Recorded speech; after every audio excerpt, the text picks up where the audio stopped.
قل هل يستوي الذين يعلمون والذين لا يعلمون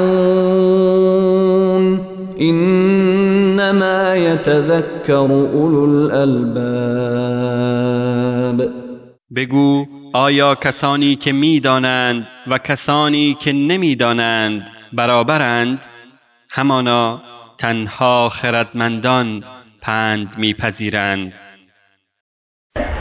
الحمد لله والصلاة والسلام على رسوله محمد وعلى آله وأصحابه ومن والاه. قال الله تبارك وتعالى في القرآن العظيم: فأعوذ بالله من الشيطان الرجيم. قل هو الله أحد الله الصمد لم يلد ولم يولد ولم يكن له كفوا أحد. صدق الله العظيم. خدمت سروران عزیز و بزرگوار، بزرگان، نوسفیدان، جوانان و نوجوانان عزیز، خواهر و برادر، السلام علیکم و رحمت الله تعالی و برکاته. الله سبحانه و تعالی را سپاسگزاریم که برای من و شما این ایام فرخنده و مبارک را به خوشی و خوشحالی از سر مایان گذرانید و از الله می خواهیم که الله برای همه حاضرین و برای همه مسلمان ها عمر با خیر و با برکت را عنایت بفرما. سروران عزیز و بزرگوار، بحث ما ارتباط به فضیلت سوره اخلاص هست. سوره اخلاص را همه ما و شما حفظ داریم. فکر نمی کنم کسی در این جمع باشد و سوره اخلاص را یاد نداشته باشد. همه ما و شما سوره قل هو الله احد الله الصمد لم یلد ولم یولد ولم یکن له کفوا احد. صدق الله العظیم. این سوره مبارکه را همه ما حفظ داریم. آیا می‌دانیم که این سوره چقدر فضائل دارد؟ این سوره چقدر خصوصیات دارد؟ این سوره که شاید بارها و بارها ما در نماز خواندیم و بالاخره از فضائل این آگاهی نداشته باشیم و یا نداشتیم تا به الحال. همه آیات قرآن فضائل خاص خود را دارد، ولی سوره اخلاص، سوره توحید، سوره تجرید، سوره براءه، سوره نجات، سوره معرفت، اینها نامهای این سوره مبارکه هست. این سخنها رمز اخلاص است و بس، عاشقان را شیوه خاص است و بس. سوره مبارکه اخلاص اگر به شأن و نزول این سوره مبارکه بپردازیم و به تفسیر این سوره مبارکه بپردازیم، فکر نمی کنم که این هم با 1 هفته و 2 هفته و 10 هفته بیان شود، به خاطر که سوره اخلاص ثلث قرآن گفته شده. یعنی قرآن که به 3 حصه تقسیم بشه، 1 حصه قرآن سوره اخلاص هست. یعنی اگر کسی 3 مرتبه سوره اخلاص را بخوانه، مثل اینه که کل قرآن عظیم الشان را تلاوت کرده. پس نمی شود ثلث قرآن و فضیلت ثلث قرآن را ما در 1 هفته و یا 40 دقیقه بیان کنیم. پس صحبت امروزی ما فقط ارتباط به فضیلت سوره اخلاص هست. معنایش را میدانیم که الله سبحانه و تعالی میگوید قل بگو ای پیامبر، به پیامبر اکرم صلی الله علیه و سلم مشرکین گفتند تو چگونه خدای را پرستش میکنی؟ خدای خود را برای ما معرفی کن. خدای تو از طلا هست، از نقره هست، از یاقوت هست، چگونه خدای هست؟ این سوره مبارکه نازل می شود قل بگو هو الله احد، خدای من ذاتی هست که احد هست، شریک ندارد، مثل ندارد، مانند ندارد، لیس کمثله شیء و هو السمیع البصیر، مثل خدا هیچ چیزی نیست. هر چیزی که در ذهن انسان بیاید و خطور کند او خدا نیست، چون ذهن انسان و فکر انسان قاصر هست از اینکه در فهم انسان و در ذهن انسان خدا گنجانیده شود. خدا بزرگتر از این هست که در فکر انسان بیاید. لیس کمثله شیء، مثل خدا هیچ چیزی نیست. نه مخلوق به خدا شباهت دارد و نه خدا به مخلوق شباهت دارد. خدایی هست که احد هست، یگانه هست، ذاتی هست که مثال بالآخر مثلش نیست.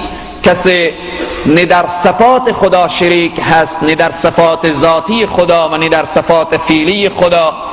خلاصه خدا واحد و لا شریک له است. الله الصمد، خدا بی نیاز هست، همه مخلوق به او احتیاجی دارند. خدا به هیچ کس و به هیچ مخلوقی احتیاجی ندارد. همه انسان ها هستند، از انبیا گرفته تا اولیاء تا پایین ترین و ضعیف ترین بالآخر بندگان و همه مخلوقات، خورشید، مهتاب، زمین، آسمان، همه با خدا محتاجند. خدای تبارک و تعالی بی نیاز از همه هست. الله الصمد، خدا بی نیاز هست. لم یلد ولم یولد، نزید خدا یعنی اولاد نداره، ولم یولد و زیده هم نشده. الله سبحانه و تعالی ولم یکن له کفوا احد، برای خدای تبارک و تعالی مثل و مثال و مانندی نیست. این ترجمه تحت اللفظی سوره اخلاص بود. حالا ارتباط به فضیلت این سوره مبارکه، این سوره که همه ما ای را حفظ داریم. فکر نمی کنم از این جمع اگر کسی حفظ نداره میتونه دست خوربالا کنه، ولی فکر نمی کنم کسی حاضر بشه بگه من سوره اخلاص و قل هو الله را یاد ندارم. همه یاد دارن. کسی هست در این جمع که یاد نداشته باشه؟ همه یاد داریم الحمدلله. خواهر و برادر، این سوره مبارکه 4 آیت هست، 4 آیه. این سوره مبارکه 15 کلمه، 4 آیه، 15 کلمه و 40 حرف. خدای تبارک و تعالی در هر حرف قرآن 10 حسنه میدهد. حالا حساب بکنیم 40 حرف در هر کدام 10 حسنه چند حسنه می شود با یک تلاوت این سوره. از حضرت ابی روایت هست که میفرمایند پیامبر اکرم صلی الله علیه وسلم فرمودند کسی که بخوانه سوره اخلاص را، یعنی سوره قل هو الله احد را، مثل اینه که ثلث قرآن را خوانده. یعنی از 3 حصه قرآن 1 حصه را خوانده. اگر 3 مرتبه کسی سوره اخلاص را بخوانه مثل اینه که کل قرآن عظیم الشان را خوانده و تلاوت کرده. چقدر وقت میگیره 3 مرتبه سوره اخلاص را انسان بخوانه؟ در 1 دقیقه انسان سوره اخلاص را درست و صحیح میخوانه، به 3 دقیقه 3 مرتبه میخوانه. در 3 دقیقه خدای تبارک و تعالی مزد و ثواب تلاوت کل قرآن را میده. پس این ساعتها که عمر انسان به غفلت سپری میشه خیلی خدا پرسان میکنه. این دقایق را کجا مصرف کردی؟ این ساعتها را کجا مصرف کردی؟ این ساعتهایی که انسان به غفلت سپری میکنه یقینا الله پرسان میکنه، چون وقت ارزش داره. این ارزش وقت در نشان میده. بعد میفرمایند رسول معظم اسلام کسی که ایر بخانه مثل اینه که خوانده ثلث قرآن را و اعطی و داده میشه برای از من الاجر 10 حسنات، 10 حسنه داده میشه. در این 10 حسنه چیه؟ بعدد من اشرک بالله و آمن بالله او کما قال، به اندازه تعداد مشرکینی که در دنیا هستند و به اندازه کسانی که ایمان آوردن، یعنی با نفوس انسانها خدای تبارک و تعالی اینقدر برای انسان حسنه میدهد او کما قال. در حدیث دیگری پیامبر اکرم صلی الله علیه و سلم میفرمایند من قرأ قل هو الله، کسی که بخوانه سوره اخلاص قل هو الله را مرة واحده، 1 مرتبه بخوانه ولی با اخلاص، سوره اخلاص را با اخلاص بخوانه، اعطی من الاجر، داده میشه، یا اعطا من الاجر، داده میشه برای از مزد که من آمن بالله و ملائکته و کتبه و رسله و اعطی مثل 100 شهید. سبحان الله. کسی که سوره اخلاص را بخوانه برای از اون مزد داده میشه. او کسی که ایمان داشته باشه به الله، ایمان داشته باشه به ملائکه، ایمان داشته باشه به کتب و به رسول، که الحمدلله ما و شما ایمان داریم به الله، ایمان داریم به ملائکه، ایمان داریم به کتب و رسول و روز آخرت. اگر این انسان سوره اخلاص را با اخلاص بخوانه و اعطی مثل 100 شهید، خدای تبارک و تعالی مزد 100 شهید را برای از او میده. یعنی 100 شهید به نزد الله چقدر ارزش داره. این سوره را اگر کسی به اخلاص بخوانه آنقدر مزد و ثواب خدای تبارک و تعالی میده.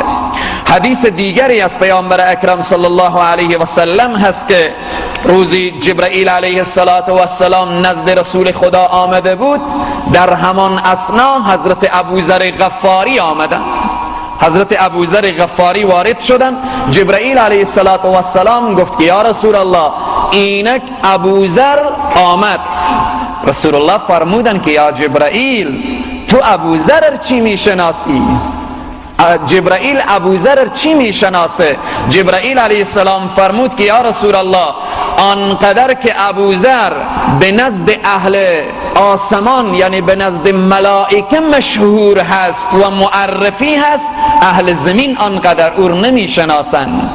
رسول خدا گفتند سبحان الله، ای جبرائیل ابوذر این فضیلت را از کجا پیدا کرده که به نزد اهل آسمان عزیز شده و ارزش پیدا کرده و مشهور شده؟ جبرائیل علیه السلام فرمود که حضرت ابوذر غفاری سوره اخلاص را زیاد به اخلاص تلاوت میکنه، سوره اخلاص را به اخلاص میخوانه، عاشقانه میخوانه، با سوره اخلاص عشق و محبت خاصی داره، به همین واسطه به نزد اهل آسمان ارزش پیدا کرده. در روایت دیگری می آورد از پیامبر اکرم صلی الله علیه و سلم که روزی رسول الله وارد مسجد شدند. دیدن در گوشه ای از مسجد شخصی نشسته هست. شخصی نشسته هست دعا میکنه، دستان خود را بلند کرده، میگه اسألک یا الله یا احد یا صمد یا من لم یلد ولم یولد ولم یکن له کفوا احد. وقتی این دعا را میکنه رسول الله صلی الله علیه و سلم میفرمایند به تعقیب دعای او غفر لک غفر لک، یعنی الله دعای تو را قبول کرد و تو را بخشید، الله تو را آمرزید، الله قلم عفو بر گناهان تو بخشید. از برکت این دعا که میگفت اسألک، سوال میکنن از تو یا الله، ای اللهی که تو احدی شریک نداری، ای اللهی که تو صمدی بینیازی، ای اللهی که زیده نشدی، ای اللهی که نزیدی، ای اللهی که تو شریک و مسلمانان نداری، از تو سوال میکنم. وقتی این دعا را این شخص خواند رسول الله مژده دادن، گفتن غفر لک غفر لک غفر لک، یعنی آمرزید الله تو را، آمرزید الله تو را از برکت این دعا، از برکت این دعایی که تو از سوره اخلاص خواندی.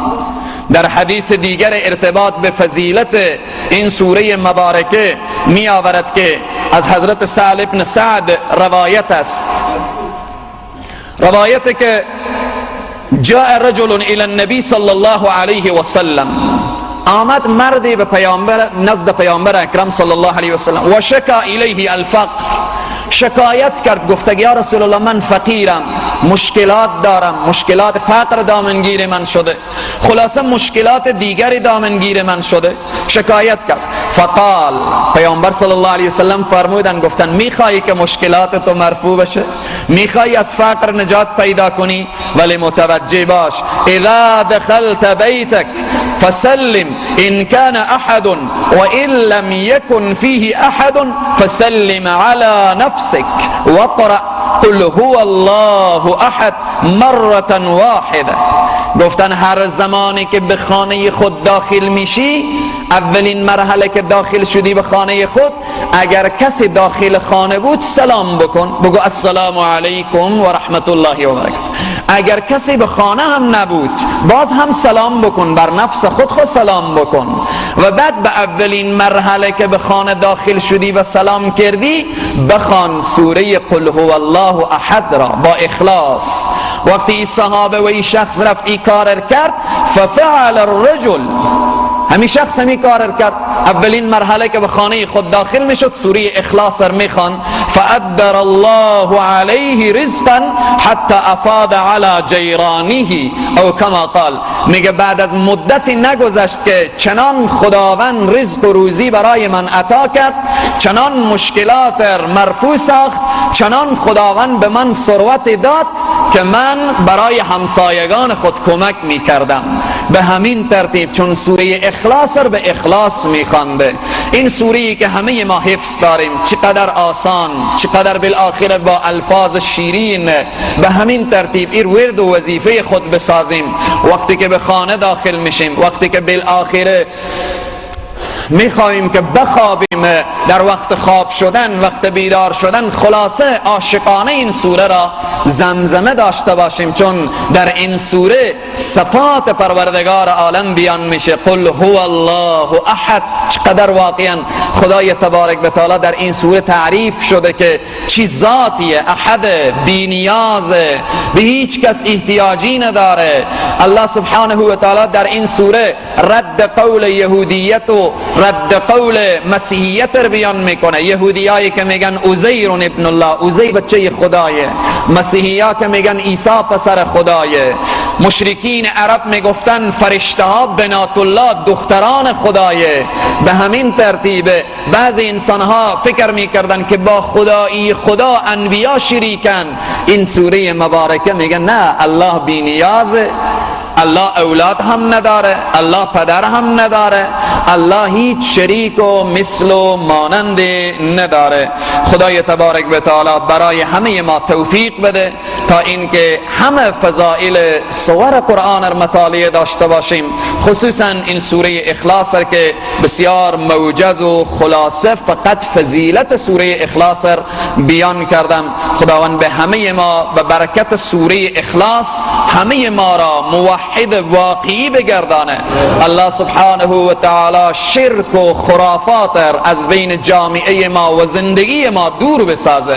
خدای تبارک و تعالی بر ما توفیق بده که همیشه الله را به یگانگی یاد کردیم، تا آخر عمر بگیم لا اله الا الله محمد رسول الله. این به طور خلاصه و فشرده فضیلت سوره اخلاص. قل هل يستوي الذين يعلمون والذين لا يعلمون إنما يتذكر أولو الألباب. بگو آیا کسانی که میدانند و کسانی که نمیدانند برابرند؟ همانا تنها خردمندان پند میپذیرند.